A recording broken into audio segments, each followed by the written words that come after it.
suis Baptiste Garcin, j'ai 28 ans, je suis un ancien des maristes de promotion 2012 pour le bac et je suis ingénieur de l'INSA Lyon et entrepreneur aujourd'hui dans l'horlogerie. J'ai créé une société qui s'appelle 10 Times et qui fait des montres customisées.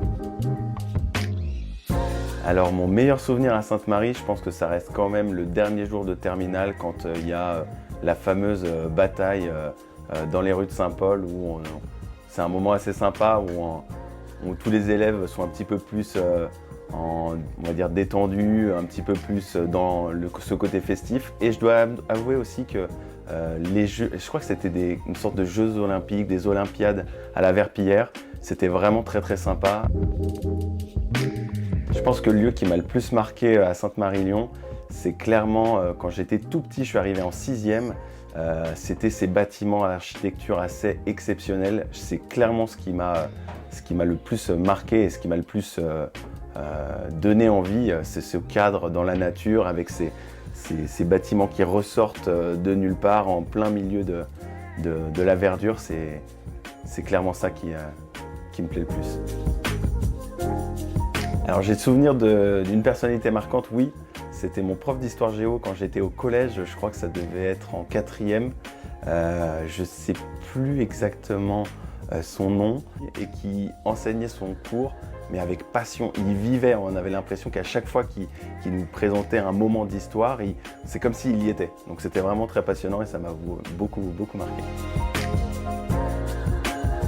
Donc mon parcours après Sainte-Marie, moi je suis rentré à Sainte-Marie en 6e et je suis sorti au moment du bac, après la terminale. J'ai fait une terminale S, donc j'ai ensuite rejoint une fac en éco-gestion. Je ne l'ai pas fait en entier, je suis resté 6 mois là-bas parce que je me suis rendu compte que ce qui m'intéressait c'était plus le côté scientifique. Et ensuite je suis parti en DUT génie électrique et informatique industrielle que j'ai eu, pour lequel ça s'est bien passé. Je me suis vraiment passionné pour la science des technologies, notamment autour de l'électrique.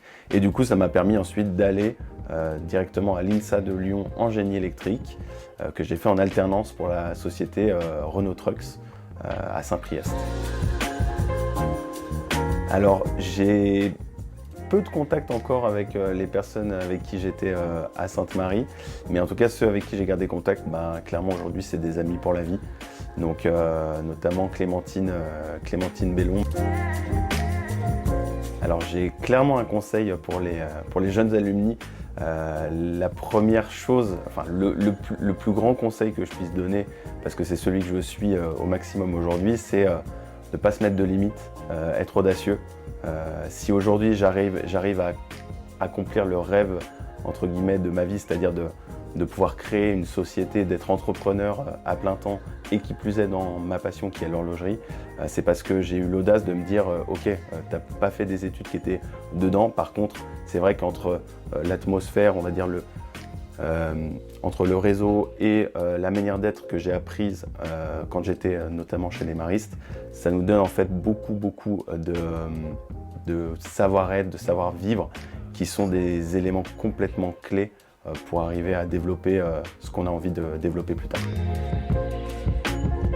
Je me rappelle d'une chose, je crois que c'était en 2008, on était encore une fois au collège et il s'avère que c'était la sortie de Facebook.